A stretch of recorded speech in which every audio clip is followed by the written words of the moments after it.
Dr. Vesna Čopič prihaja z Ministrstva za izobraževanje. Izvoli, Vesna.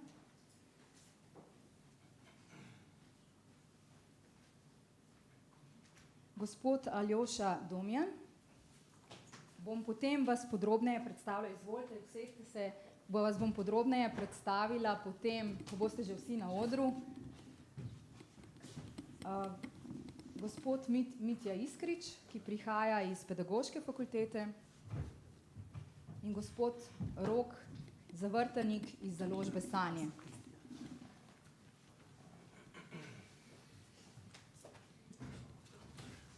Ta dramatični prihod se je zgodil spontano, ker se nismo že na začetku posedli za mizo.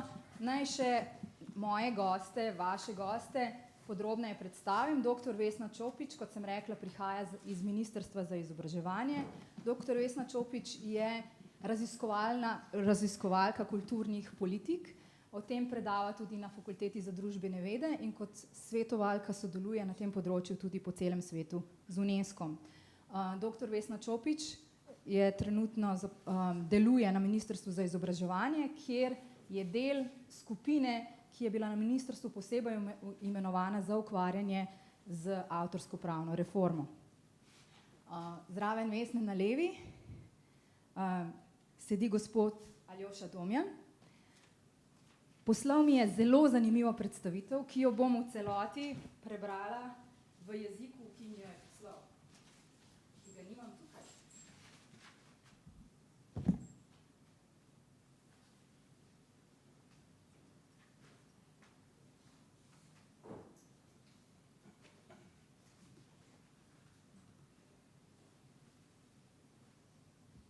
Nekaj minut tišine zmeraj naredi predstavitev bolj zanimivo.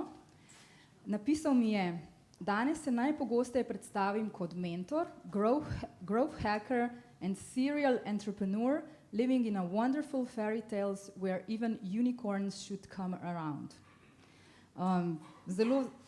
Zelo zanimiv svet, v katerem bi si želeli živeti, se pravi mentor, nekdo, ki se ukvarja z rastjo oziroma išče poti, da bi podjetja zlasti čim bolje rasla, serijski podjetnik, ki živi v lepem svetu, v katerem občasno priskakljajo naokrog tudi unicorni.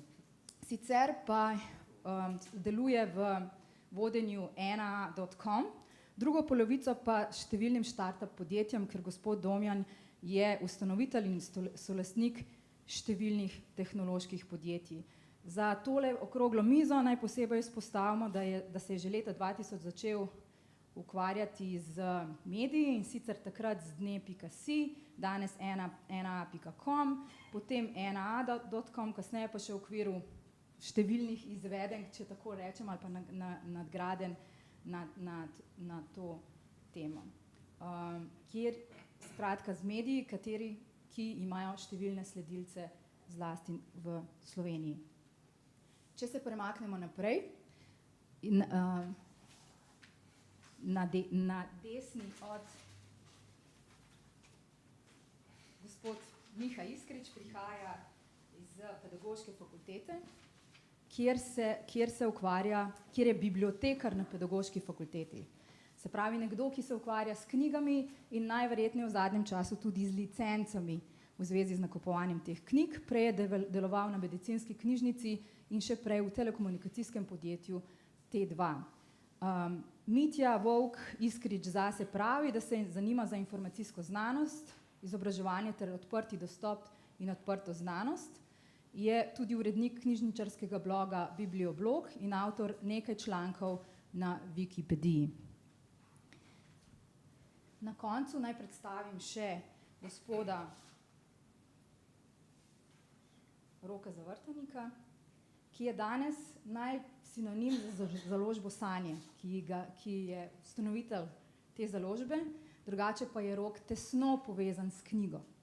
Je organizator oziroma iniciator številnih dogodkov povezanih s knjigo, recimo lahko rečemo, da na nek način oče dogodka Noč knjige ali pa recimo festivala Sanje na nek način. Drugače pa lahko rečemo, da je avtor, aktivist, založnik in po kratki razpravi o različnih vprašanjih hitro sebe poimenuje, da je filozof. In mislim, da nas z tega področja ne želi razočarati tudi na današnjem dogodku, kjer se bo sicer vse vrtelo v zvezi z direktivo o avtorski pravici na enotnem digitalnem trgu. Daljši uvod, ki se mi zdi, da je nujen, da bo razprava učinkovito tekla. Naj pa že ob tem uvodu vzpostavim tudi pravila oziroma recept, katerega mi je posredoval organizator, in sicer, da naj bi bila razprava interaktivna, v smislu, da ste vljudno vabljeni oziroma da boste hitro vabljeni k zastavljanju vprašanj in podajanju komentarjev tudi vi, ki sedite v občinstvu. In na to računamo. Zdaj pa preden gremo k prvi rundi vprašanj oziroma vabilu, da vzpostavite, da komentirate, da postavite neka stališča in opozorite na prednosti in slabosti današnje teme, kratek oris, kje v tem procesu zakonodajne reforme, ki trenutno poteka v avtorskem pravu in razburja strokovno javnost, razburja različne deležnike v tem postopku in tudi se je razvil včasih v precej poenostavljeno črno-belo debato. Septembra 2016 je Evropska komisija objavila predlog direktive. O tej direktivi so potem dvotirno razpravljali na en način v odborih Evropskega parlamenta in na drugi strani v intenzivni medresorski razpravi na nivoju držav članic. To poteka v okviru Evropskega sveta in to poteka v okviru Evropskega parlamenta.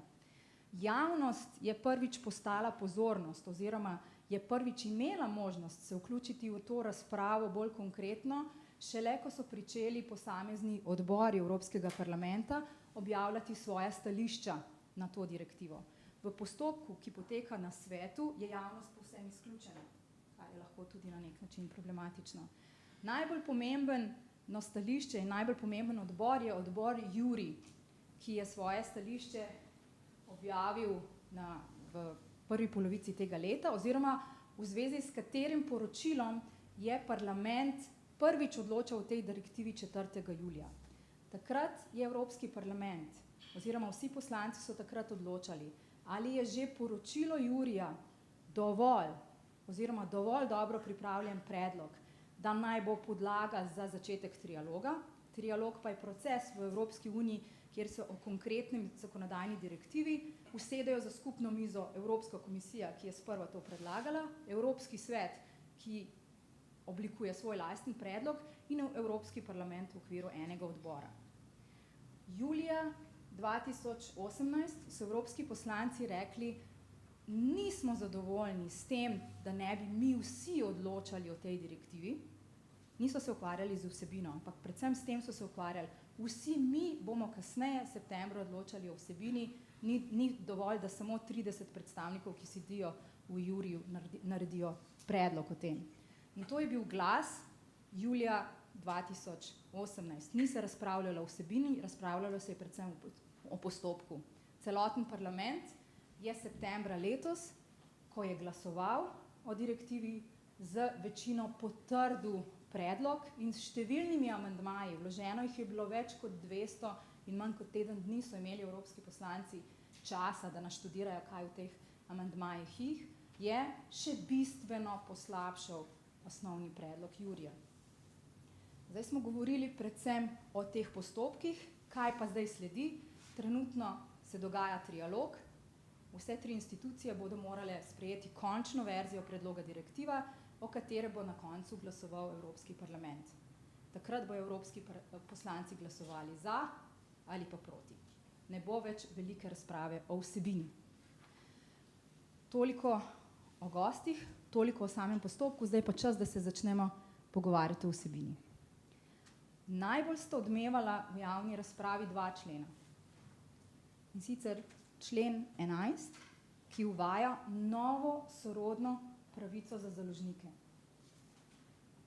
Ideja in argumentacija, da se ta nova pravica potrebuje, je bila artikulirana na način, da spletni agregatorji, ki služijo do glasov, ne prispevajo dovolj založnikom, izdajalcem spletnih medijev, zato ti založniki potrebujejo novo sorodno pravico, ki bo dodatna pravica že na obstoječih avtorskih pravicah, ki jih imajo, ker bodo na tak način si lahko delili del pogače, ki jo ustvarjajo spletni agregatorji. To je ena pravica, o katerem bi si tudi želela z vami pogovoriti.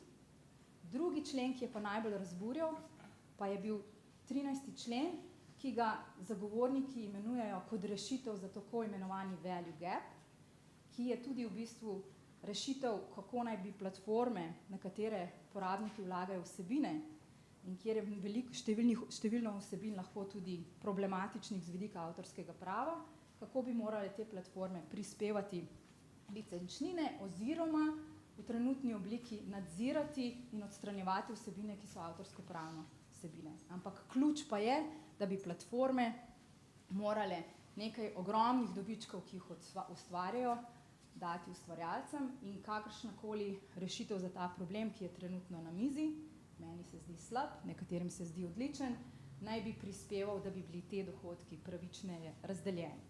Problem je resen, velike platforme ustvarjajo veliko denarja, ustvarjalci, zlasti individualni, nimajo veliko od tega in problem je treba rešiti. Kako je ta problem rešen, bi bila pa moja želja, da se podrobneje pogovorimo tudi na tej okrogli mizi in sporočimo, kaj rešitve lahko ali ne povzročajo za svoboščine na internetu. Ampak poleg teh dveh najbolj odmevnih členih, ki sta popolnoma ugrabila vso razpravo v zvezi z direktivo, pa je v direktivi so številni tudi drugi predlogi, ki jih družba nujno potrebuje. Številne izjeme in omejitve za javne institucije, ki si želijo svoje delo in svoje delovanje prilagoditi tudi digitalnim tehnologijam in internetu. Ena izmed pomembnih izjem je izjema za tekstovno in podatkovno rudarjenje. Trenutno v Evropi obstaja pravna nevarnost ali raziskovalci in seveda tudi gospodarske družbe, ki se s tem ukvarjajo, ali delujejo na zakoniti strani ali posegajo v avtorske pravice. In to naj bi ta direktiva uredila v 3. členu. Zelo pomemben člen, o katerem bo bolj spregovorila tudi dr. Vesna Čopič, je nova izjema za izobraževanje, ki naj bi omogočila, da bi lahko izobraževalci, ko vstopijo v razred za namene pouka, pač prosto uporabljali avtorska dela za namene ponazoritve. Potem so zelo pomembni členi za knjižnice in kulturne institucije, ki uporabljajo dela, ki niso več komercialno dostopna oziroma na kakšen način lahko v bistvu svoja dela ponujajo na spletu. Zelo pomembna je tudi, če rečem tako, serija členov od 14. do 16., ki ustvarjalcem v ustvarjalni verigi po novem dajo več možnosti za kontrolo, kako se njihova dela ponovno uporabljajo. Da bodo morali biti obveščeni, kako se recimo njihovo delo, ko so enkrat prenesli pravice naprej v distribuciji dejansko uporablja in kdo od tega dobiva dohodke. Ampak kot rečeno, najbolj taka udarna pa 11. in 13. člen. Vmes je zelo zanimiv tudi 12. člen, ki uzakonja, da se bodo morali po celi Evropi nadomestila iz naslova kolektivnega uveljavljanja tudi iz tega 11. člena deliti med založnike in ustvarjalce. O tem ni nihče posebej parlamentiral. Jaz bi rada dala retorično vprašanje, zakaj pa ne bi vse, kar bi se iz novih pravic pobralo, dobili fizični ustvarjalci in sploh tega ne bi delili recimo z založniki. Ampak res sem dolga, brez tistih premorov, tudi s to razlago. Zdaj bom se skušala obrniti do mojih gostov in jih pozvati. Dr. Vesna Čopič, Ministrstvo za izobraževanje se je zelo aktivno vključilo v to reformo. Mislim, da takšnega procesa sem ga imela možnost tudi od bliže videti. Prej nismo bili deležni pri preteklih zakonodajnih reformah. Če na kratko opišete, zakaj je ministrstvo pripoznalo, da je to pomembno v tem postopku? besedo in zelo lepo predstavitev mene osebno. Zakaj? Iz strahu.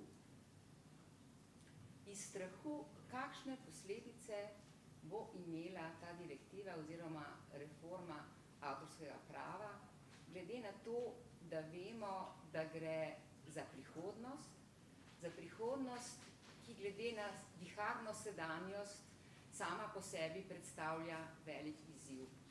In ko smo dobili dokument Evropske komisije, smo najprej opazili, da je noter ocena posledic za enoten digitalni evropski trg, nismo pa imeli sami in nimamo do danes ocene posledic, kaj bo to pomenilo za naš slovenski digitalni trg.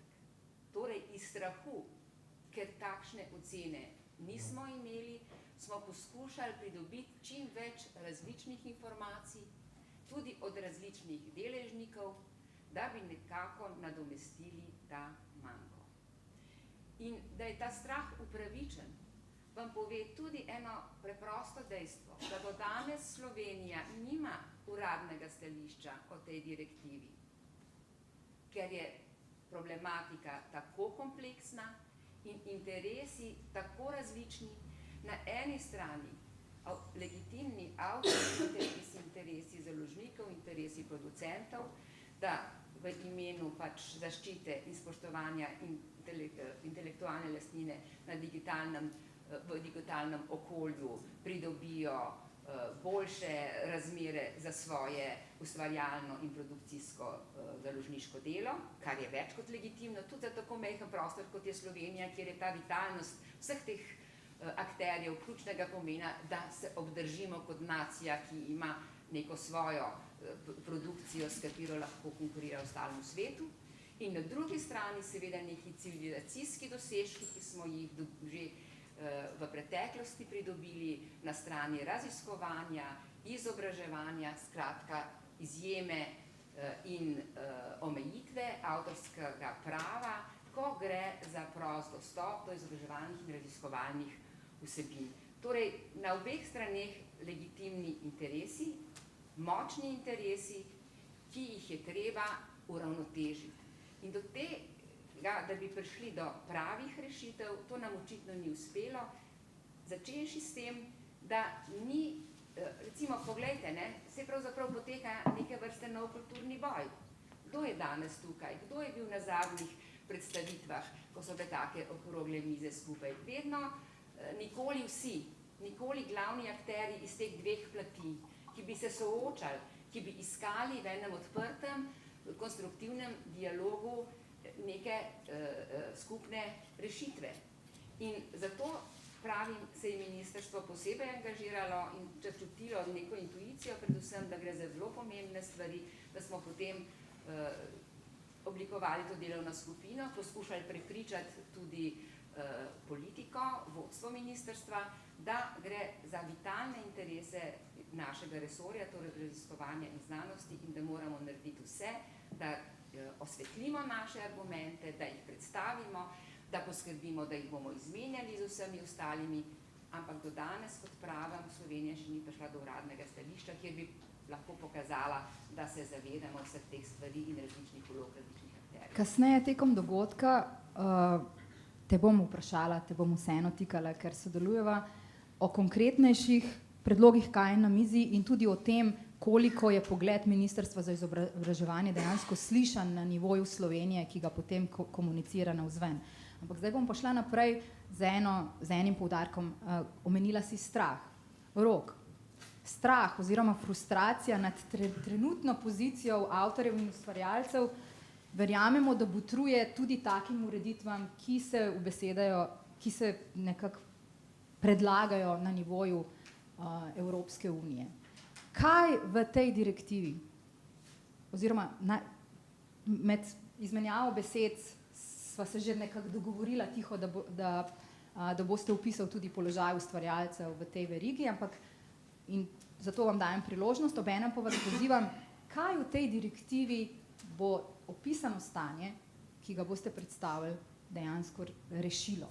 Kaj direktiva katere rešitve prinaša in katere rešitve mogoče manjkajo. Res ne vem, če za me pravi naslovnik za to vprašanje, ker se nisem dovolj poglobil v direktivo, ker se pač ukvarjam z drugo vsakodnevno prakso, namreč zelo pisanje dela z okrog 100 avtorji, veliko uglednih pesnikov, ustvarjalci, glasbeniki, predstavljamo na sejmih svetovnih naše avtorje in tisto, kar jaz lahko prispevam v tem pogovoru, je pač nek, recimo, big picture, neka velika slika, ki jo jaz vidim. Če smo pred 20 leti še verjeli, pa recimo leta 2004, ko smo vstopili v Evropsko unijo, da vstopamo v neko skupnost, ki je zgrajena na temeljih, načelih humanizma, tudi filozofije več stoletij in tako naprej, danes lahko nedvoumno rečem, da temu ni tako, da živimo v času horror mundi, kot mu reče Svetlana Makarovič. Zakaj horror mundi? Zato, ker producenti v Sloveniji, tudi avtorji, takole dol gre na ekonomskih, na vseh nivojih, smo ujeti v vse večji kafkovski proces. Torej, mi, tako kot vi, kot posamezniki, ko malo da ne tedensko podpisujemo neke izjave, ki jih imamo časa prebrati, nekako tako se spreminja zakonodaja in glede na to, da slovenska država, ki je očitno zgubila vsako suverenost s vstopom v to monetarno skupnost z letom 2004, kot je opozarjal dr. Mencigar, se ni postavila v bran slovenskim avtorjem, producentom, založnikom, tako da smo izpostavljeni temu redu, ki pač je, v katerem vlada pravica močnejšega, brez dvoma. In žal, skozi prakso naše založbe, 20-letno in tudi mednarodnih pravnih... Lahko bolj v mikrofon, mislim. Ne dela, ne vem. Aha, ok, pardon, nisem vedel, da ni požgem, pardon. No, se je mogoče še bož, da me niste slišali. Hvala, ok. Ne hočem reči, da recimo naša založba se je postavila v primerih zelo očitnih kršitev v mednarodnih prostorih, tudi evropskih, recimo mogoče najbolj komercialno uspešnega literarnega slovenskega dela Alamuta Vladimira Bartola. Mislili smo, da bo šlo, sploh ker je šlo za pariško sodišče, da bo to pač dosti rutinski postopek, ki je pa stalo nas je malo da ne tveganja kompletne založbe, v 10 000 evrov so šli samo stroški tega in nauk je pač, kasneje smo bili priča in danes smo dnevno priča hudim kršitvam tudi v Ameriki recimo in tako naprej, proti katerim smo nemočni. Ne moremo ničesa, če pa greš, tvegaš ogromno. Skratka, pravica je predvsem, in mislim, da je to problem, en majhen del problema tega splošnega, da je pravica vse bolj na strani močnejših. Če nimaš moči, jo zate preprosto ni. Tamle je cesta in prizadet sem, pač se opravičujem, če z mene govorim neka prizadetost, ampak mislim, da ne govorim samo imenu naše založbe, ampak tisočev avtorjev in nažalost je podobna zgodba v Angliji, v Franciji, vse povsod in ne bi želel pristajati na to, kako bi rekel, to spektakularno, všečno, ne vem, pravniško govorico, ko tole beremo, mislim, da smo v času, ko moramo resnično prebuditi ta humanizem, katerega smo verjeli, ko smo vstopali v Evropo in se ob tem tudi zavedati, da nam danes vlada pač temu pravi recimo Varoufakis bankrotokracija, ki je zasužena pravzaprav ljudstva tega sveta potem, ko jih je rešila njihove neverjetne, predrzne, pohlepne in tako naprej, triljonske zneske, ki se jih je nacionaliziralo skozi davke, je vse nas nekako to. Tako da jaz gledam na to zakonodajo kot del tega kafkovskega žalostnega procesa, ki vse bolj duši ustvarjalno in producentsko delo in kar ne pomeni, da sem samo črnogled, mi se borimo in se bomo še naprej, tukaj so tudi ljudje, ki so uspešni v tem, ampak jaz žal delam na področju, ki je v teh prostorih, in to je leposlovje, izredno ogroženo, nezaželeno in mislim, ni več nobena skrivnost, danes slovenska knjiga prihaja v stanje 19. stoletja, kar je zelo žalostno. Če rezimiram položaj in stiske ustvarjalcev in tudi drugih udeležencev v producentskih krogih so očitno resne.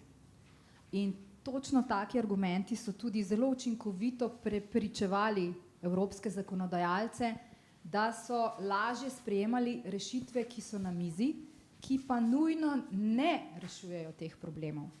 Lahko pa posegajo v nekatere druge pomembna načela in ureditve, ki trenutno veljajo v trgu in na družbi, kjer bojo mnogi drugi, kjer se spremljajo boj za svoboščine na internetu in pomembnost tega polja za diskurs in izmenjavo od idej, ravno tako opozarjajo, da so ključni, da se bo humanizem še naprej razvijal oziroma bolje rečeno prebudil. Eni izmed takšnih skupin so gotovo tisti, ki se ukvarjajo z odprto znanostjo in z odprtim izobraževanjem. Mitja, vi ste, upam, si podrobneje pogledal, kaj direktiva potencialno prinaša. Številni znanstveniki v Evropi in tudi v Sloveniji, tudi mladi znanstveniki so posebej se vključevali v to razpravo in naslavljali na zakonodajalce tudi opozorila, kaj zakonodaja, ki naj bi reševala takšne probleme, ki so povsem legitimni, lahko prinaša tudi za številne druge interese, ki delujejo in zasledujejo povsem legitimne oziroma dobre cilje. Kakšen je vaš pogled na trenutne rešitve? Ja, tako je, pač mi, knjižničarji, smo ujeti nekje med obema svetovama. Najprej seveda si želimo avtorje pač promovirati in dati pravzaprav na voljo čim širši javnosti. Po drugi strani pa seveda smo tudi aktivni pač v nabavljanju teh literature in podobnega. Tako da smo zmeri pač nekje na vmes in večkrat, naj poudarim, se pač na nas pozablja, kot tiste, ki smo eni izmed deležnikov.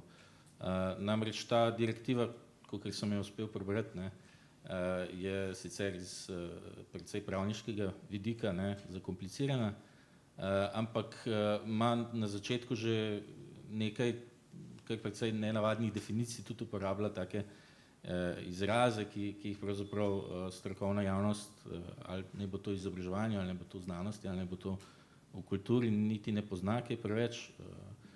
Na določenih delih je preveč splošna, se niti ne ve, ali recimo kam spadajo določene vrste knjižnic. Ne moramo se zavedati, da je tudi mnogo vrst knjižnic od teh splošnih knjižnic, ki skrbijo za recimo tudi čisto domoznanske zadeve, do seveda fakultetnih, univerzitetnih knjižnic, ki skrbijo za pač neke znanstvena dela. Tako da je ta razpon zelo velik. So določene te izjeme napisane, ampak se tudi kot knjižničar bojim, ali so zajete vse izjeme, ali bomo lahko kot knjižnice še naprej pravzaprav upravljale svoje delo, upravljale to neko javno službo, dajanja nečesa javnosti v uporabo. In po drugi strani pa seveda število vseh členov, ki jih je nekaj 20, kaže na to, da tega ogromnega pravnega področja ne moramo toliko na hitrico objasniti, razložiti, ali pa določiti. Tako da, ne vem, si želim, da bi se določene zadeve seveda tudi še naprej v dialogu z avtorji in tudi s uporabniki še malo bolj spremenile. Upam, da se bo še, da to ni zadnji predlog in da se bo v dialogu, tako kot na ministrstvu že dela na tem, pol tudi spravili to eno stopnjo više, da se bo... Priložnosti je bolj malo, vlak je že v veliki večini odpeljal, ampak gospod Aljoša Domjan, kakšen je vaš pogled na trenutno reformo? Kaj vam bo prinesla dobrega? Oziroma, kaj vam lahko, katere preglavice vam lahko povzroči? Ja, kar se slovenskega okolja tiče, že Vesna opozorila na to, da ne vemo, kaj se bo zgodilo nam, je treba vedeti, da smo v preteklih desetletjih pravzaprav Slovenci zaradi odprtosti interneta bili deležni neke ogromne količine brezplačnih informacij, znanja, tako da ja, lahko smo preskočili mnogo korakov, ki nam jih sicer ne bi bilo treba. Jaz sem že nekajkrat v teh zadnjih 10 letih, ker se pač že dolgo s tem ukvarjam, opozoril, da že če pogledamo količino slovenskih strežnikov in vsebine, ki je na njih, ugotovimo, da pravzaprav imamo tega zelo malo. Žal nismo znali spraviti gor niti vse svoje literature, naše kulturne dediščine, enostavno nimamo denarja za to, ne znamo iz tega narediti denar in res je, da smo tudi majhni. Tako da bi mi kot Slovenija imeli neko korist od tega, da bomo potem tržili globalno te naše avtorske pravice, mislim, da je nemogoče. Enostavno bomo pravzaprav soočeni s tem, da jih bomo morali zelo drago plačevati in ti velike količine podatkov, ki preko interneta vsak dan prihajajo v Slovenijo, bodo počasi postale za nas plačljive. Ja, kot podjetnik seveda vidim priložnost, da za nas to pomeni izvoz in vse, ampak žal mislim, da je to samo priložnost, da je res trenutno zadeva bolj napeljana na velike igralce, na velik biznis, ki želi pravzaprav osvajati tržišča. Zato tudi jaz pravzaprav za slovenske podjetja in za nas kot take ravno v tem ne vidim kakšne velike poslovne priložnosti. Ja, prilagodili se bomo, ampak da bi pa tukaj bil kak neto zaslužek, ne verjamem. Mislim, da bomo plačevali več, kot pa bomo od tega dobili denarja. Seveda pa je treba to celo direktivo, predlog direktive v tem trenutku še gledati zelo široko, ker je v njej se vidi, da je nastala v neki širši skupini, da so v tej skupini ljudje iz različnih držav in v njej je nekaj dobrih praks. Recimo, sam sem imel priliko spoznati v ZDA, v Veliki Britaniji in v Nemčiji, da je recimo tam na faksu čisto normalno, da nekaj skopiraš. Meni se je zdelo to čudno, ker so to ravno države, kjer se izredno spoštuje avtorske pravice in je seveda vsak zelo pazil, da ni kdo delal s črnimi programi, da ni karkoli ukradel, ampak v študijske namene je to tam že danes dovoljeno. Pri nas pa pravzaprav formalno ni. Se pravi, neke pozitivne prakse ta uredba prinaša, tudi glede verjetno delitve znanstvenih dosežkov in tako dalje je. Pomembno v direktivi je, da želi rešiti eno močno področje video in videoprodukcije, se pravi filma, ki gre seveda čez meje in tukaj pač niti ni bilo ne vem koliko razprave, ampak ta direktiva ureja res kar nekaj stvari na tem področju v pravi smeri.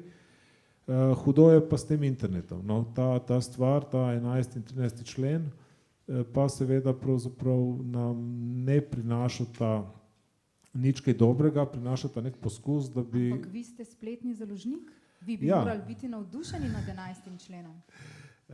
Nisem navdušen, ker enostavno ga mislim, da bomo dobili zelo malo evrov od njega. No.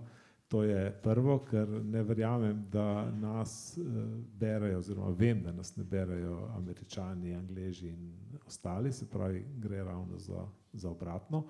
Tudi tukaj vem, kaj je od zadaj, ker sem recimo imel razgovore v Italiji z vodstvom časopisne hiše La Repubblica. Seveda njih je recimo izredno motilo, da Google služi z njimi in z njihovimi linki. Se pravi, vi nekaj vpišete in potem pravzaprav danes tehnologija tako dela, da je to. Potem seveda oni so se pritožili, Google jim je dal nek odgovor, gledajte, se ni problema, vi rečete, da nočete biti na Googlu in vas pač ne bo. To danes Google vsakemu reče. Zdaj, če smo praktični s to direktivo, pa prideš do tega, ja, Google, če bo hotel posredovati linke La Republike, bo pravzaprav La Republiki moral dati nekaj denarja. Veliki založniki imajo zagotovo dovolj denarja, da bodo znali to iztožiti ali pa se z Googlom izpogajati za neke zneske. Tudi največji slovenski založniki pa so danes tako majhni, da mislim, da bomo na tem trgu pobirali le drobtince. Tako da ta del je pravzaprav, mislim, da ima v ozadju neko igro velikih evropskih založnikov, ki bi dejansko želeli dobiti boljše pogajalsko izhodišče napram Googlu, Facebooku in podobnim velikanom, da bodo dobili nekaj denarja, ker danes praktično za to nimajo nobene možnosti. Tako da ja, kot založnik vem, da ne bom imel nič od tega, kot bralec, uporabnik tega, me pa seveda skrbi, ker na koncu bom to plačal sam. Tako da ne kot slovenc, kot uporabnik, ne kot založnik, pravzaprav mi ta zadeva ni všeč in mi sam, rečemo, zvišuje stroške, ne pa prinaša karkoli dobrega. Najlepša hvala za ta komentar. Najverjetneje 11. člen ne bo obremenil direktno fizičnega uporabnika, bo pa seveda spremenil internet. In če je danes internet prostor za zabavo, prostor za raziskovanje, prostor za preučevanje, je to cena, ki jo bo plačal individualni uporabnik. Ampak vendarle, to, kar ste poudarili, da vas, čeprav ste založniki in bi morali biti med prvimi podpisniki in zagovorniki tega, ste nekako prepoznali v tem razgovoru, da je danes za založnike v bistvu pomembno, da so videni, da so slišani, da so na Googlu. In v bistvu dejansko sta tudi dva znanstvenika, Colangelo in Tori, ki se ukvarjata z pravno, ne Andraž Tori, z ekonomsko in pravno analizo, naredila ekonomsko analizo 11. člena in pred dnevi tudi objavila. In da ta ideja, da v bistvu spletni mediji so na škodi od spletnih agregatorjev, sta nekako ovrgla in sta tudi kritizirala, da posledično 11. člen ne temelji na realnih ekonomskih izhodiščih in tudi konec koncev tudi že praksa v Španiji in Nemčiji, kjer se je to pokazalo kot učinkovito, temu pritrjuje. Spletni izdajatelji v bistvu na nek način imajo koristi, prvič si čisto konkretno delijo denar od oglasov, in dodatno se pač danes, na žalost, z tem ogromnim položajem oziroma skoraj monopolnim položajem Googla, pač težko predstavljamo, da kdorkoli postavlja pogoje Googlu. To ni dobro. In zato bi določena ureditev morala biti sprejeta, vendar 11. člen najverjetneje ni prava in se lahko zgodi, da bo položaj Googla samo še okrepila. Edino v eni državi v Evropi trenutno Google ni največji spletni iskalnik. In ko bo ta ureditev stopila v veljavo, se bo lahko zgodilo, da bo tudi v tisti državi se Google uspel spogajati med tem, ko domači spletni iskalnik pa ne. Ampak kdo pa vseeno, naj v tem auditoriju dodamo, pa vendarle danes nima nič od spletnih agregatorjev in je ogromen in agresiven zagovornik člena 11. To so tiskovne agencije, ki pripravljajo, ki so dejansko eden izmed pomembnejših virov, ko se dostopa do novic, kjer generirajo linke in kratke novice in trenutno v bistvu od agregatorjev spletnih novic nimajo nič. So bile pa eden izmed ključnih igralcev in lobistov in zagovornikov te zakonodaje. Toliko o 11. členu. 13. člen, preden se vrnemo nazaj tudi na 4., pa vzpostavlja ta borci za svoboščine in internetu, ga imenujejo velikocenzorska mašina, kjer saj predpisuje, da bi se velike platforme, kjer omogočajo, da uporabniki nalagajo vsebine, da se bodo v prihodnosti morali pridobiti za to licenco ali oziroma in odstranjevati vsebine. Takšna obveznost oziroma prvič pridobiti licence, danes ne obstaja enostavnih mehanizmov za pridobiti te licence. Mogoče bodo v prihodnosti kolektivne organizacije ponujale takšne licence in zato tudi so najintenzivnejše zagovornice te nove ureditve, ampak trenutno tega ni na mizi.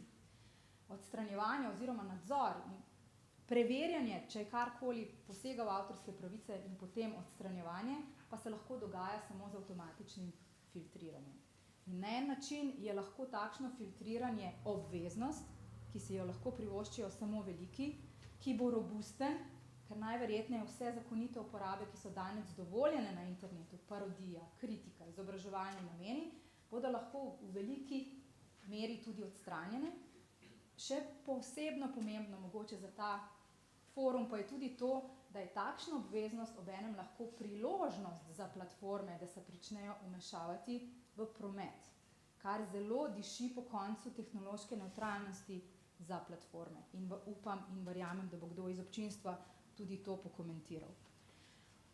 Včeraj, oziroma pred nekaj dnevi je v Independent objavila pomembna predstavnica YouTubea ostro in doslej najglasnejšo kritiko tega 13. člena, kako bo dejansko pomenil konec, oziroma ne konec, pretiravam, kako bo postavljal velik problem za komunikacijo in kako bo lahko na podlagi tega člena odklopil številne posameznike, ki danes objavljajo vsebine, da njihove vsebine enostavno ne bodo več dostopne za javnost, ker bojo platforme enostavno vsebine, ki bodo potencialno problematične, izklopile. Kaj to pomeni za izobraževanje? Kaj to pomeni za odprto znanost? Kako je poskrbljeno v predlogu direktive, da to ne bo posegalo tudi na aktivnosti na tem področju? Na kratko Mitja in potem Vesna, lepo prosim. No, dobro, ne komentiram, da se to nekako dogaja že zdaj, ne, se pravi, pač na YouTube je precej znan po tem, da če daš gor kakšen filmček, ki ima kakšno glasbo zadaj, pa kakšna, ki je že registrirana, da pač čudežno izgine, ne, čez par sekund. Prav, ni problem. Ja, seveda je to problem, ne. To je problem ravno pri tem, da če se bo to pač formaliziralo, ne, ker pač zdaj se to dogaja nekako iz ameriške strani, ne, z njihovo, ker imajo te platforme to možnost. Če se bo zdaj to podvojilo še z evropsko zakonodajo, ne, bo verjetno še večji problem. Mogoče bo pa s tem YouTube končno imel zeleno luč, da to lahko še naprej počne. Ja, no, ampak dajmo se, pač jaz tukaj zdaj govorim tudi malo iz uporabniške izkušnje, se pravi, ne, kot avtorja,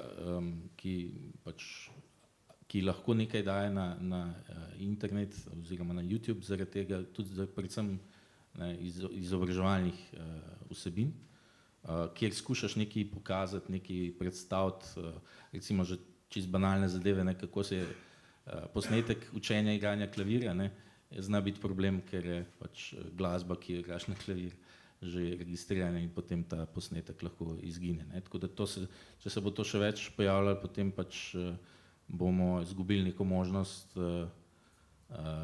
razširjanja izobraževalnih vsebin, ki je trenutno seveda YouTube ena visokih zaradi velike uporabe, ne, kjer pa pač kakšen je doseg YouTubea, ne.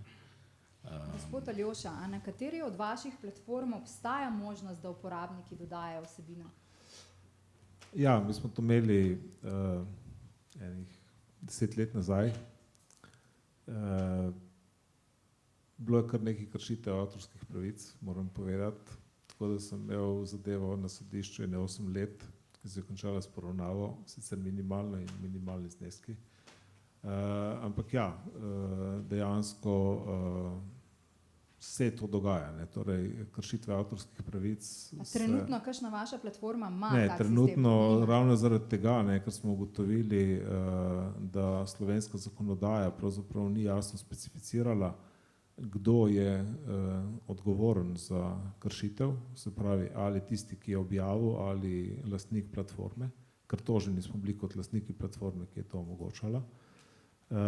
Smo se pač temu rajše odrekli in danes pač objavljamo samo še vsebine, ki so dejansko z našega uredništva potrjene. Če tukaj sam pokomentiram to zgodbo še z Googlom, ne, obstaja velika razlika, ne, na Googlu Na YouTubu. No, na YouTubu danes Sony reče, da je lastnik teh in teh avtorskih pravic in zahteva od jih jasno specificira, da materijale in potem YouTube to meče ven, ali pa v nekaterih primerih samo računa oglasni prostor dejansko lastniku pravih avtorskih pravic. Problem v evropski zakonodaji je, da to pravico daje kar vsem, tudi tistim, ki jo ne zahtevajo. Se pravi, ko nekdo nekaj objavi, je on lastnik, če ni nihče drug pred njim tega naredil, tudi če nič ne zahteva tega, on je avtomatično lastnik. Mi ne vemo, ali ta oseba ali podjetje sploh karkoli zahteva, ne, od tega. In ves software bi moral to kar avtomatično metati dol. Ne. Evropska unija se postavlja kot skrbnik pravic, ne vem, malega avtorja, malega človeka, da pač on ni sposoben sam zase skrbeti in daje to generalno pravico vsem. To tehnološko niti ni izvedljivo, mislim pa, da tudi je tista ta glavna ovira, ki uničuje to demokratičnost interneta. Ne. Jaz nimam nič proti temu, če je nekdo lastnik nekih avtorskih pravic in pač pravi, ne, jaz ne želim, da se to neskončno širi preko interneta, pač, kar se mene tiče, ima vsak pravico odločati o svojih pravicah.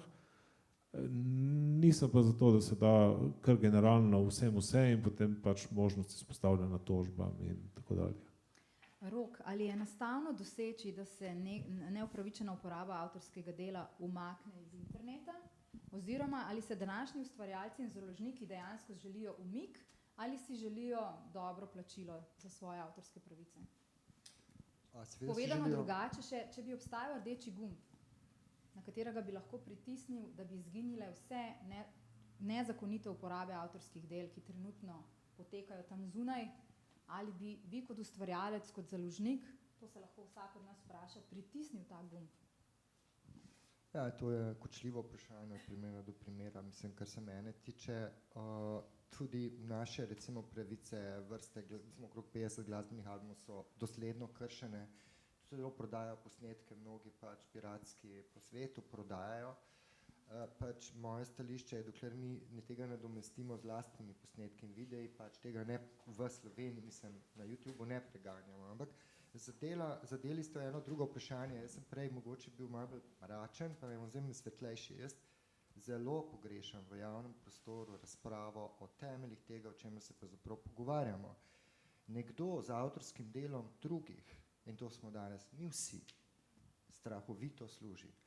Služi s tem, ko torej Facebook, Twitter, socialna omrežja in pa tudi iskalnik po svoje, v bistvu Google in Facebook in te giganti izključno z našim delom ustvarja strahotne dobičke. In jaz zagovarjam stališče, in to pogrešam, če je to tudi avtorsko delo, in mislim, da je vsak zapis na Twitterju, Facebooku in tudi Googlu avtorsko delo, ga je dolžno,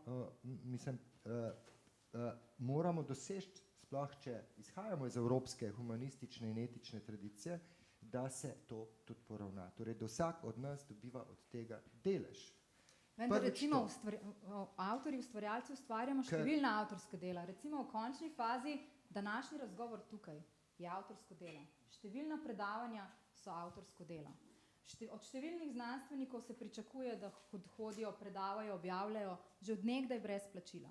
Se pravi, družbeno sprejeto na nek način je, mogoče ne za vse skupine avtorjev, da za določeno uporabo avtorskih del ni plačila. Pa se ne opredeljujem, ali je to prav ali ne. Po drugi strani je postalo v današnjem času tekma za pozornost, da se sploh pride do bralca, da se sploh pride do kupca, zelo napeto. V končni fazi založnik opravlja to pomembno funkcijo. In vaše stališče je, da Facebook in podobni vsi od tega služijo.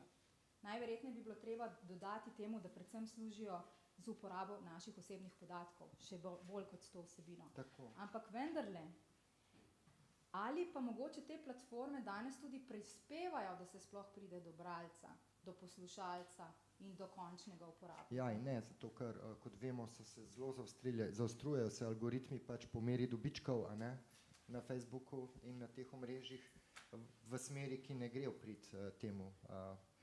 Pač jaz mislim, dokler Google in Facebook nista toliko služila z nami, ok, smo pristajali na to prostovoljno, da brezplačno, da brez nadomestila. Danes pa je to stvar, mislim, odškodninskega, jaz mislim, da bi pač te giganti morali delež svojih dobičkov razdeljevati vsem uporabnikom.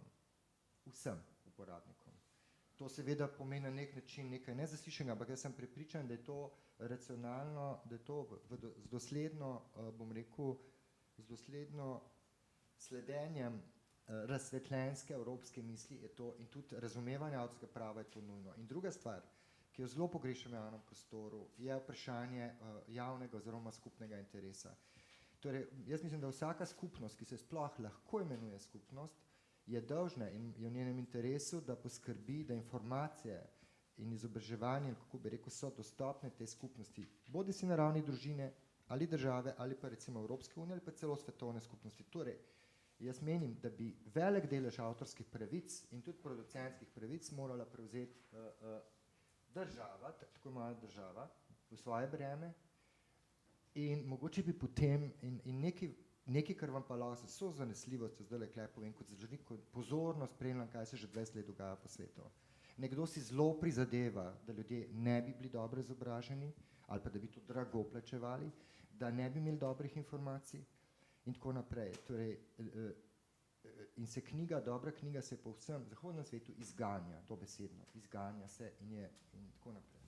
Če vi samo to spremenite, naredite delo dostopno in da država, da vi dobite eno izobraženo, samozavestno, emancipirano in tudi inovativno, uspešno, samozavestno družbo, ne boste rabili več budžeta za orožje, kmalu ne. Danes so pa žal te budžeti zelo sumljivi, pač prevladujejo v teh sistemih. Še zdaj prevladujejo, mislim, poslušamo o vojnah, pa ne vem, pa take neumnosti okrog in to zelo samih vrhov velesil. Hočem reči, jaz sem se malo odmaknil, ampak osnovno... Ja, in zato bom jaz zdaj, Rok, se opravičujem, da tako posegam, preden vas bom vse, ki sedite na okrogli mizi, povabila, da v kratkih 3 stavkih sporočite občinstvu, ki vam bo potem zastavljal še kakšno vprašanje, bom od tega zelo splošnega skočila zelo na konkretno. Vesna, z 2 vprašanji, ki sem jih že prej napovedala. Koliko je Ministrstvo za izobraževanje slišano v kratkih 2 stavkih in pa zelo konkretno, kaj je na mizi in s čim Ministrstvo za izobraževanje še ni zadovoljno, da bomo vendarle občinstvu povedali tudi kaj konkretnega o napovedani temi.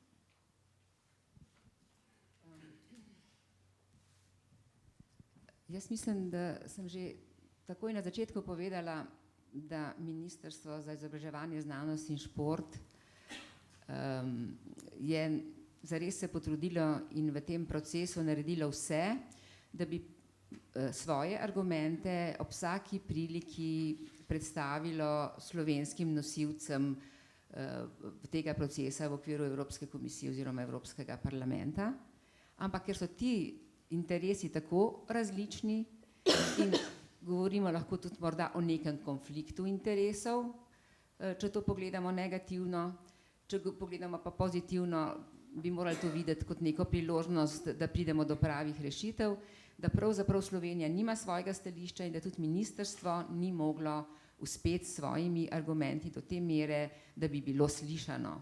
Zato se v vsaki priliki pridemo in razlagamo te svoje argumente in se pri tem predvsem zavzemamo za področje izobraževanja in raziskovanja.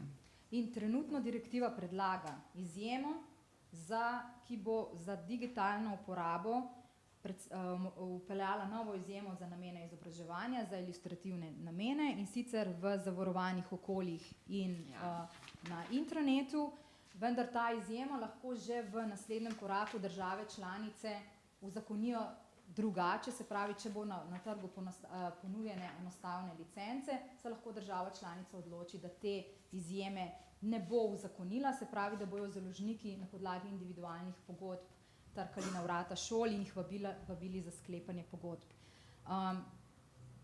Ministrstvo ves čas opozarja, da bi bil harmonizacijski učinek v Evropski uniji dosežen samo, če bi bila izjema po vseh državah enaka in obvezna, da bi lahko učitelji med sabo sodelovali. To je ena izmed kritik, katere so pa še druge, na kar opozarja ministrstvo, da Mi ves čas poslušamo, predvsem od kolektivnih organizacij, da je izjema za izobraževanje in da je ta izjema za izobraževanje dobro zapisana. Pa ni res tako.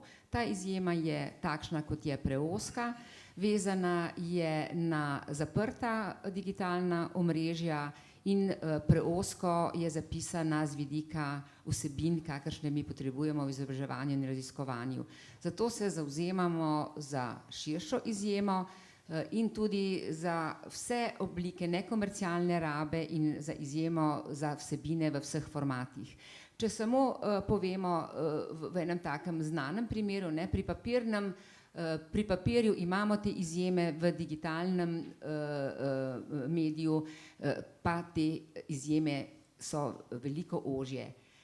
Poleg tega je pa tista najhujša stvar pa ta, da je ta direktiva naj bi poenotila evropske prakse v teh državah članicah, v resnici pa temu ni tako, saj prav pri izjemi predvideva opcijo in to je alternativo in to je licenciranje. Se pravi, da si za rabo v izobraževanju in raziskovanju lahko pridobiš plačane licence. Zdaj, kaj pomenijo te plačane licence, ne? Mi imamo v Sloveniji pač neko dolgo tradicijo izobraževalne, raziskovalne in umetniške dejavnosti kot dejavnosti posebnega družbenega pomena oziroma nekaj, kar je v javnem interesu in je zato kot javna dobrina tudi zelo podprto. Zato sem razumela, da morda bi moralo biti še bolj, ampak že ta doseženi standardi, ki jih imamo v tej naši posttranzicijski deželi, so en velik dosežek te dežele. V tem trenutku torej je pa vprašanje naslednje, ne? Ali bomo te javne vire, te javna sredstva, ki jih v te namene uporabljamo, kako jih bomo uporabljali, ne?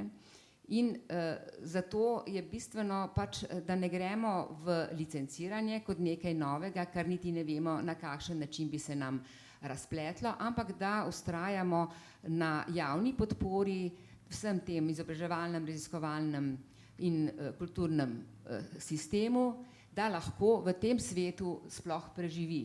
Kajti tisto, kar ste vi prej začel, se mi je zdelo ključnega pomena, ne? Mi živimo v svetu navidezne pluralnosti in ta pluralnost se zapira se pa skozi te velike mehanizme, ki bodo vedno bolj usmerjali in homogenizirali te dostope do vseh različnih vsebin. In zato moramo imeti pred očmi, da so naši javni sistemi, tisti sistemi, ki v majhnem okolju in v majhni državi branijo dosežen dostop do izobraževalnih, raziskovalnih in drugih virov. Zato se zavzemamo za izjeme široke in odprte in svarimo proti licenciranju, ker če bo postalo to licenciranje opcija, bo lahko skazilo možnost naše izjeme zaradi velikih pritiskov in tudi referenc z recimo bogatimi skandinavskimi državami in prišli bomo zares do prvorazrednih in drugorazrednih držav. Prvorazrednih, ki si bodo lahko priveščile plačevanje licenc, kot ste tudi že omenili prejle, a ne? In je to že v nekih skandinavskih državah urejeno tako in prosto dostopno, in drugorazredne države, ki ne bomo zmogle parirati na isti način. Zato se zavzemamo proti opciji licenciranja in vztrajamo na obvezni izjemi. Dragi udeleženci okrogle mize, 3 stavke, 3 poudarke za konec. To je resen izziv, lepo prosim, ne bodite daljši, ker bomo potem odprli in povabili udeležence, da pripravijo kakšno vprašanje oziroma vzpostavijo komentar. Rok, izvoli.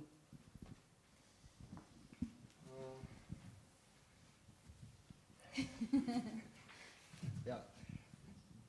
Zahtevajmo, da se recimo obresti, ki jih plačuje Slovenija za kredite, mislim, da gre za čez 1000 milijonov, in pa recimo podpora kulturi, področju knjige, to so 2 milijona letni ravni, zamenjata.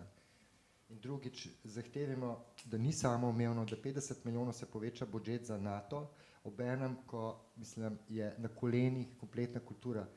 In tretjič, razpisi, ki so vse bolj drobtinice z mize, s katerimi ni več mogoče preživeti. Hvala. Hvala, Rok. Mitja? Ja, zdaj v 3 stavkih. Zdaj, mogoče tisto, kar se v knjižničarstvu, jaz kot na pedagoški fakulteti, pač visokošolska ustanove in raziskovalne ustanove, zdaj trenutno najbolj ukvarjamo, je seveda z nabavo teh znanstvene literature, s katero se ta uredba žal ne ukvarja in mogoče je treba poudariti tudi to, da je ta uredba tukaj glede teh velikih mednarodnih založb, ki pravzaprav sesajo denar raziskovalnih organizacij tukaj tudi pri nas in po Evropi, da se s tem žal ne ukvarja, pa bi se mogoče morala. Se ukvarja. No, Predstavlja nove pravne podlage, da bojo te založbe pobrale za tekst in data mining, za izobraževanje, za izjeme za knjižnice, tako da se ukvarja. Tako. Zdaj, ampak ne najverjetneje na način, ko bi si ga želel. Kot bi si želeli, tako mi kot knjižničar in tudi verjetno znanstvena javnost. Tako da, ne vem, no, upam, da se bo daljše mogoče spremeniti ta postopek, da se bo nas še bolj slišali, da se bomo lahko tudi med tem pač jasno izrazili določene probleme in potem jih tudi rešili. Hvala. Vesna? Prvič, uporabimo zdravo pamet, to pa je, da če si majhna država, moraš imeti prost dostop, čim bolj prost dostop do vsega v tem globalnem, globaliziranem svetu. Drugič, zavzemajmo se še naprej za čim bolj široke izjeme na področju izobraževanja in raziskovanja in vztrajajmo na poenotenju, torej proti temu, da licenciranje pripelje do prvorazrednih in drugorazrednih držav. In tretjič, v majhnem svetu, v majhnem prostoru, kakršen je slovenski, kjer moramo ohraniti raziskovalno, izobraževalno in umetniško odličnost, moramo imeti močno državo z dovolj sredstvi javnimi v te namene, da bomo lahko ohranjali tisto pluralnost, ki je na globalnem ravni nihče namesto nas za tak majhen prostor ne bo zagotavljal. Hvala, Vesna. Gospod Aljoša. Jaz mislim, da ne samo v Sloveniji, ampak tudi nikjer na svetu ni ne založnika, ne trgovca, ki si pravzaprav ne bi vsak dan prizadeval, da bi dobil čim več obiskovalcev preko Googla, Facebooka, YouTubea in drugih socialnih omrežij, ker je to preprosto najugodnejši, najhitrejši, najcenejši način, kako priti do večje publike, s tem povečati svoj vpliv in tudi monetizirati.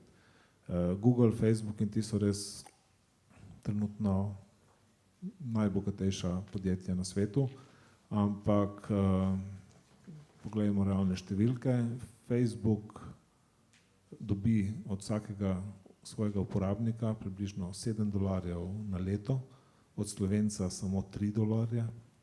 In to je tako malo denarja, da pravzaprav ne obstaja sistem ta trenutek, ki bi vsem nam lahko omogočil enostavnejše, vsakemu individualnemu uporabniku prilagojen dostop do vsebin, ki si jih želi. Vse ostalo, kar gre in kar tukaj zdaj pač implicira direktiva Evropske unije, da bi se moralo urejati drugače, bo to nekajkrat dražje in verjetno neučinkovito, nepraktično in bo pravzaprav predstavljalo nek internetni mrk, no, vsaj v Evropski uniji.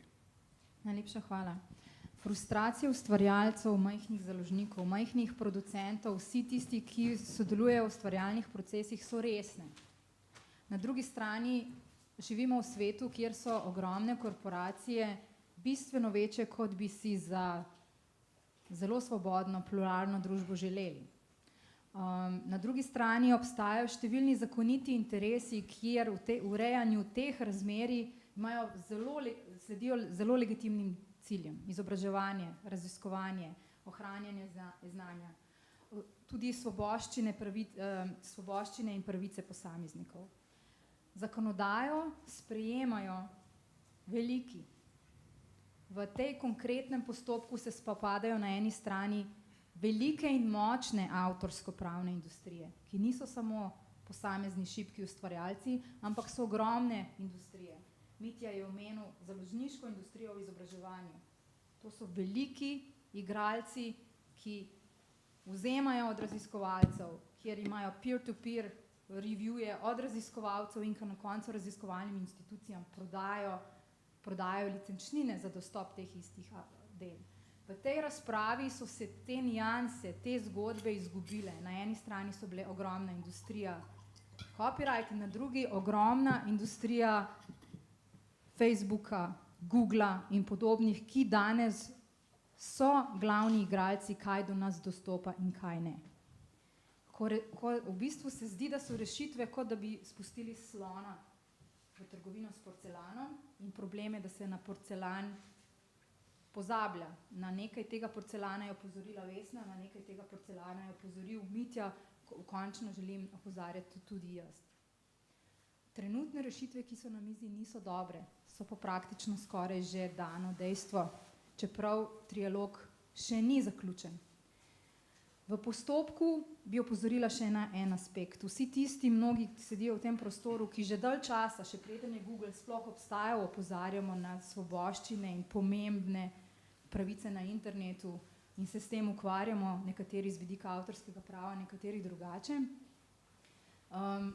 So bili ali pa smo bili velikokrat zaznamovani kot nekdo, ki prvič nasprotuje direktivi, čeprav smo opozarjali na številne dobre rešitve, ki bi se morale izboljšati v njih, drugič celo, da nasprotujemo ustvarjalcem in tretjič, da smo plačani strani teh velikih industrij, čeprav smo opozarjali, da določene industrije bojo te velike igralce prav okrepili. Takšna debata ni konstruktivna, takšna debata ni dobra, čeprav je bila v tem primeru podprta strani zelo močne in legitimne skupine ustvarjalcev, kateri so veliko podporo držali v tem primeru tudi mediji, ki v tem postopku niso bili opazovalec in poročevalec, ampak deležnik. Številni, ki so pošiljali elektronska sporočila poslancem iz civilnih skupin, je to velikokrat edini način, da se sploh doseže današnje odločevalce, so bili zaznamovani kot roboti. Nekaj, kar je skreiral Google in podobni. Zato vas pozivam, če imate še karkoli reči vsem, ki odločajo v trialogu in kasneje v Evropskem parlamentu, vzemite v roko navaden papir in navaden svinčnik in zapišite, kaj vas s tem področjem moti in pošljite na odločevalce. V letu 2018 bo to mogoče bolj učinkovito orodje in vas bodo mogoče slišali. To ni zaključek te okrogle mize, ampak samo povabilo, nekaj minut še imamo, da tudi številni med vami, ki se ukvarjate s temi vprašanji, poveste svoje mnenje, zastavite vprašanje oziroma komentirate današnji potek okrogle mize. Izvolite.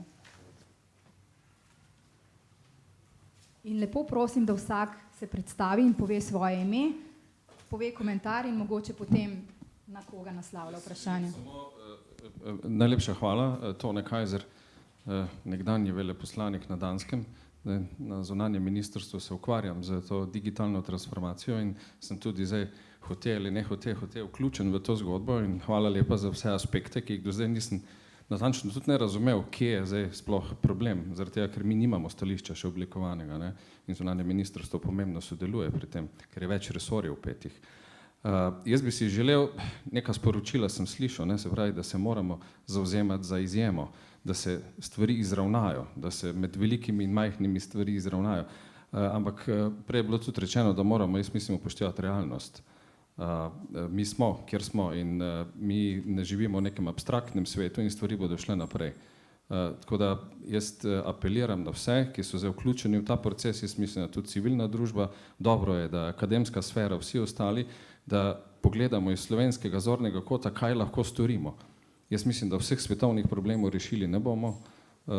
Žal, svet funkcionira trenutno tako, da pač moramo plačevati obresti, jaz bi si tudi želel, da jih ne bi, ampak at the end of the day, kot se reče, poglejmo iz našega zornega kota, da naredimo tako, da bo za nas najboljše, pa seveda tudi za ostale. Smo pa znotraj EU in če verjamemo v to zgodbo, jaz verjamem, da bomo na koncu dosegli tudi neko rešitev, ki mogoče ne bo zadovoljila vsega, bo pa vseeno ohranila oziroma bo dala to, pot za naprej, da se svoboda interneta ohrani in da se ohrani tudi avtorske pravice, skratka med tem konfliktom, da se najde najboljši kompromis. Hvala lepa še enkrat. Najlepša hvala za vašo intervencijo.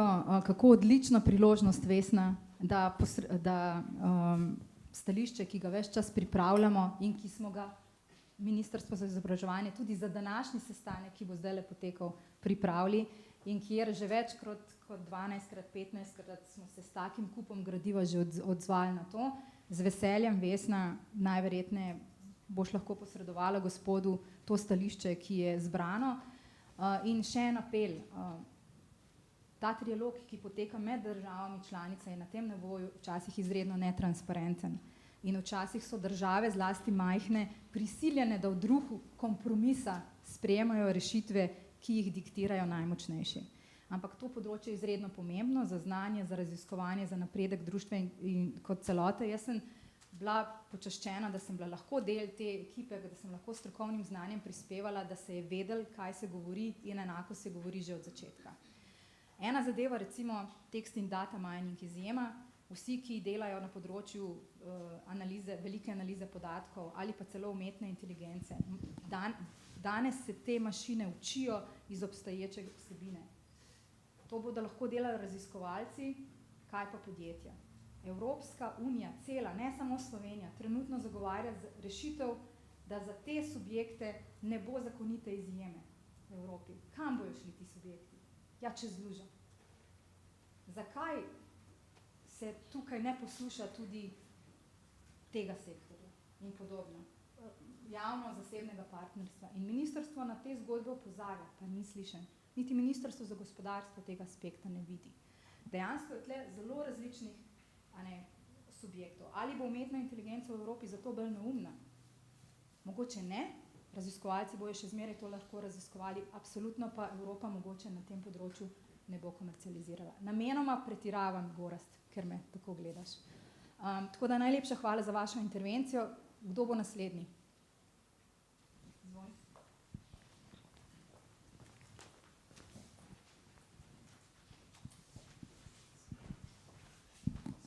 Lep pozdrav vsem skupaj, sem Anžej Senek iz Piratske stranke Slovenije. Hvala za tako dober dogodek na to temo. Bi pa mogoče v sklopu te debate okrog reforme avtorskega prava opozoril še na en točno določen člen, in to je 12.a člen, ki je mogoče dotičen ravno na to, ker organizatorjem športnih dogodkov omogoča izjemo, da sami določajo, da samo oni delijo lahko vsebino, ki se zgodi na športnih dogodkih in tako naprej. Kar pomeni, da bi v bistvu učinkovito prekinilo to funkcioniranje oboževalske kulture, ki lahko nastane ob raznih športnih dogodkih, ki so javen dogodek, ni neka zaprta stvar. Tako da me zanima v bistvu mogoče mnenje Ministrstva za izobraževanje, znanost in šport na ta člen, kako ga vi vidite, a ga vidite mogoče kot uravnotežen poskus vračanja moči organizatorjem športnih dogodkov ali mogoče kot problematiko, ki bi lahko za nišne športe predstavljala veliko težav v pridobivanju prepoznavnosti. Recimo v Sloveniji dotično poznamo športe, kot so recimo smučarski skoki, košarka ali pa nogomet, v drugih državah spet kakšni drugi športi in so nišni športi drugačni drugod, kot doma, pa mogoče ne bojo imeli več enakomerne platforme se razvijati, zato ker ne bojo mogli omogočiti svojim lastnim oboževalcem, da širijo prepoznavnost, da se ta šport dogaja za potencialne sponzorje in tako naprej. To mogoče. Hvala za vprašanje. Tokrat bom dala klobuk pravne svetovalke Ministrstva za izobraževanje, kjer sem tudi pripravljala stališče in smo ga skupaj uskladili. Ta nova sorodna pravica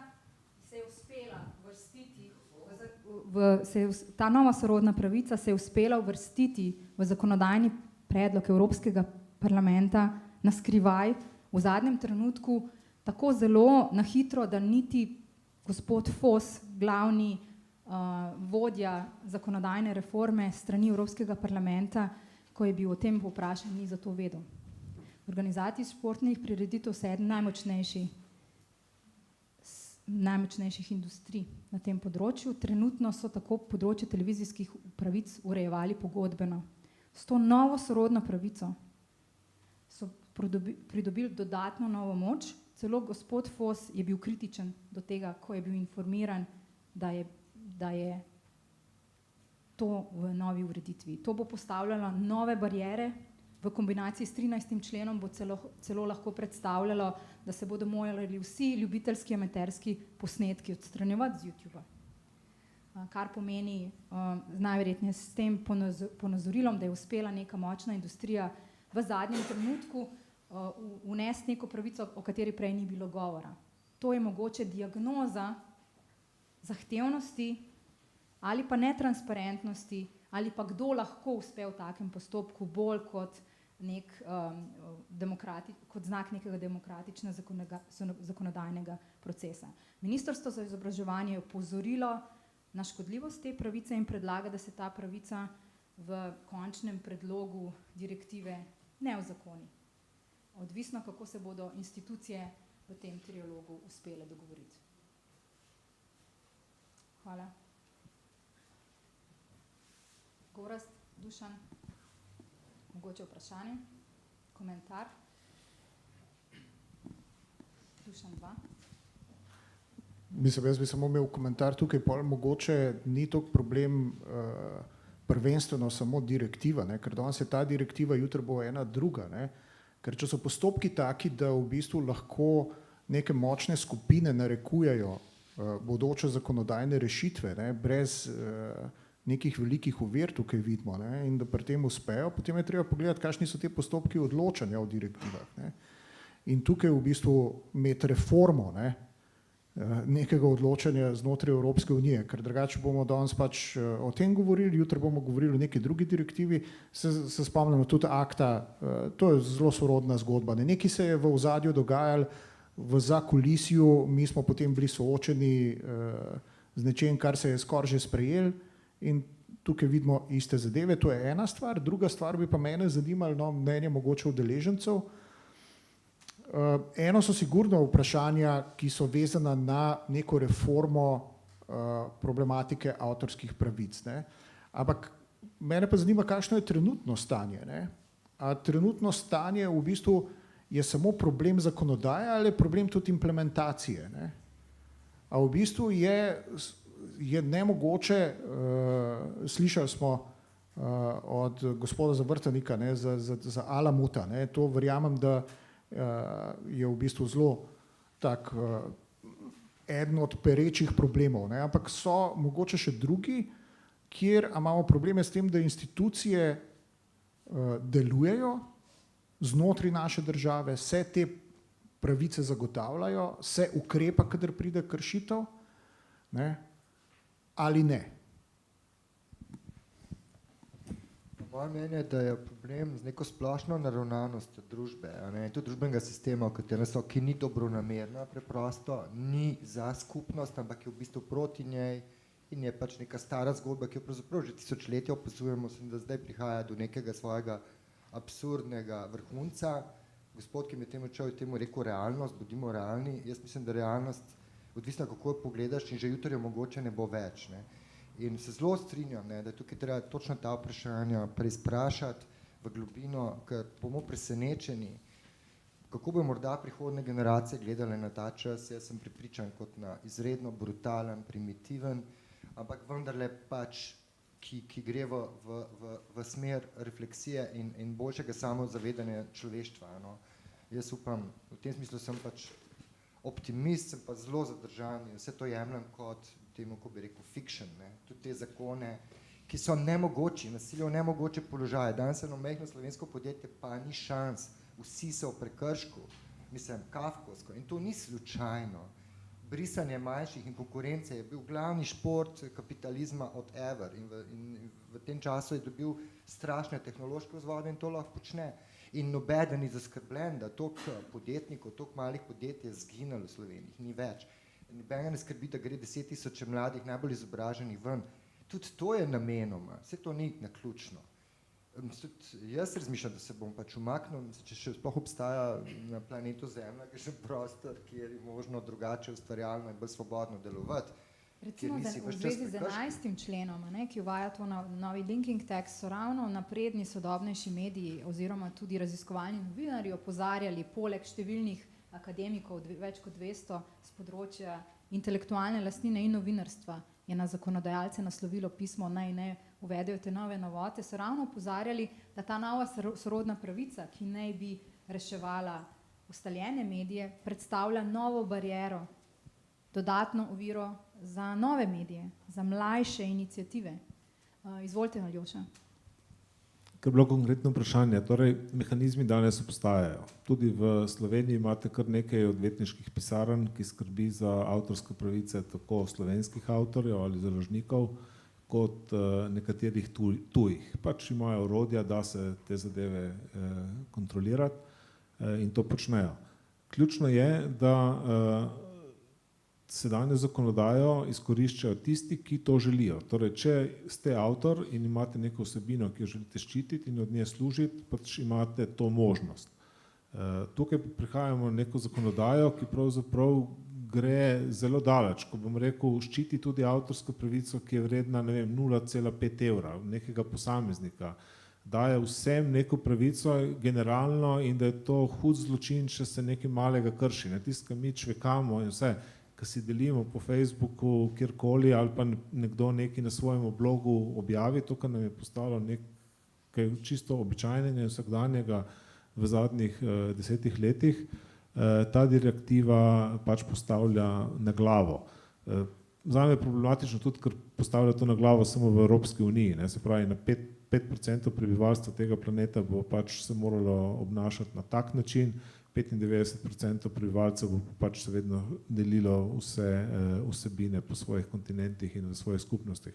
Tako da ja, zakonodaja obstaja, da se uporabljati, verjetno je potrebne izboljšave, verjetno je čas, da se naredi nekaj boljšega, da se boljše vključi internet, ampak ta direktiva pač točno na tem področju pravzaprav je totalno pogorela.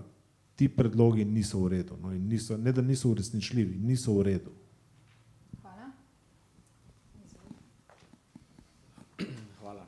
No, jaz sem vesel, da smo danes odprli te dve diskusiji v prvi okrogli mizi in pa sedaj, ki kažete na to, kar je kolega Kajzer prej omenil, neke nove realnosti, ki jih ustvarjajo, bom rekel, mediji, v ozadju so veliki interesi. Na drugi strani pa v teh razpravah, ki so bile do sedaj, ki so potekale okoli direktive, se kaže to, kar se kaže tudi na drugih področjih, tudi okoli teh lažjih novic, dezinformacij, da politika tukaj vodi neko svojo politiko, neko agendo, ki ni podprta z dejstvi, in to je največji problem. In tukaj recimo danes je bilo recimo kar nekaj konkretnih primerov, zakaj je ta direktiva škodljiva. Medtem ko na evropski ravni, ko so bile diskusije, so bile podprte z nekim zavajanjem, zavajajočimi argumenti, brez pravih raziskav, nekih racionalnih podlag. In to je ena od tistih zadev, ki je tukaj mogoče najbolj bodla v oči in zaradi tega bomo odvili mogoče zakonodajo, ki bo v škodo evropskim državljanom in podjetjem. Pa še ena zadeva, ki je tudi povezana s prvo okroglo mizo, to je to, da te mehanizmi, ki se uvajajo, se mogoče uvajajo z nekim drugim namenom, z namenom filtriranja in cenzuriranja celotnega interneta in to je tudi recimo stvar, ki pa mogoče ima neko širšo dimenzijo in je zato še posebej problematična. Najlepša hvala za ta komentar. Izvolim, Mitja. Ja, no, jaz sem hotel še pač malo v praksi, no, kaj je zdaj, se pravi, kot knjižničar, mi zelo podpiramo odprti dostop pri znanstvenem publiciranju in zdaj pa tudi iz Evropske unije prišla ta nova akcija oziroma plan S, ki ga je treba poudariti, ki pa pravzaprav zahteva od financerjev, da vse pravzaprav objavljajo v open accessu. To je zdaj pravzaprav kaže na neko dualnost tudi Evropske unije, se pravi, ali gre na raziskovalnem področju, znanstvenem področju, kjer se zavzemamo za čim večjo dostopnost, za čim večjo razširjenost publikacij, v nasprotju z pravzaprav to uredbo o avtorskem pravu, ki tega sploh ne vključuje recimo na tak način. Tako da se dogaja tudi iz druge strani akcije in pravzaprav pozivi na to, da bi vsaj na določenim pač publiciranju, znanstvenem publiciranju, pač bolj upoštevali ta dostopnost do gradiva in potem njegova prosta uporaba tudi naprej. Odprti viri, odprta znanost je način upravljanja z avtorskimi pravicami, ker tradicionalni režim je dovoljeno samo tisto, kar je izrecno dovoljeno strani avtorja, razen če se najde izjema in omejitev v zakonu. In številni avtorji, zlasti v raziskovanju in izobraževanju, si želijo svobodnejšega režima. To, kot ste omenili, Mitja, podpirajo v zadnjem času tudi financerji, Evropska unija. Recimo Melinda and Bill Gates Foundation je pred 2 leti objavila, da vse, kar bojo financirali, imate 2 leti časa tranzicije, da se boste soočili s tem, da boste morali prosto licencirati oziroma objaviti na tak način. To sta dva vzporedna režima oziroma režim odprtih licenc ne rešuje nujno vseh problemov. Če bi imeli široko izjemo, ki bi podpirala izobraževanje določenih virov, ne bi bilo potrebno za določene namene osvobajati z odprtimi licencami. Ampak očitno v številnih sektorjih ta potreba obstaja in se strinjam, da en del Evropske unije in komisije podpira to, drugi del pa podpira sledeče. Mogoče je tudi potrebno razmisliti celoten način sprejemanja teh zakonodajnih instrumentov, ker nekaj podobnega, kar se dogaja na področju avtorskih pravic, se pravi reguliranja ustvarjalnosti in znanja, se najverjetneje dogaja tudi na kakšnih drugih področjih, recimo energetski viri, okolje in podobno.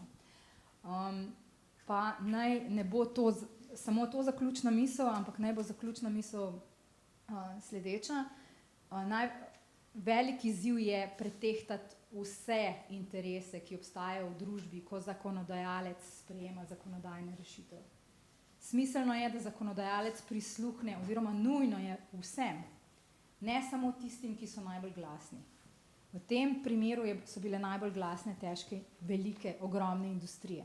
Tako na strani tehnoloških velikanov, kot na strani ustvarjalnih industrij. Pomembno je, da če ne uspemo na evropskem nivoju, vsaj pri implementaciji v Republiki Sloveniji, poskusimo zasledovati cilje, ki bi omilili slabosti, ki bodo sprejete z direktivo na evropskem nivoju. Sprememba avtorske zakonodaje je nujna, direktiva je nujna, dokler ne bo povsem pokvarila določenih zadev in zato je smiselno, da se v teh postopkih trialoga še izboljša. Mojim gostom se najlepše zahvaljujem za vse pametne in kritične misli, vsem udeležencem pa želim, da z te okrogle mize odidete z več vprašanji kot odgovori. Tako da najlepša hvala. Lahko še samo organizatorji, rečemo zaključno besedo. Peter, Ja, to je bilo naše 3. druženje kot Slovenski forum za upravljanje interneta. Jaz se najlepše zahvaljujem vsem razpravljavcem, vsem organizatorjem, vsem tistim, ki so pač nam to, ki nas podpirajo in ki nam to pač omogočajo. In za konec sam še eno vabilo za vse vas. Imamo po tem druženju kosilo, na katerega ste pač vsi vljudno vabljeni. Hvala.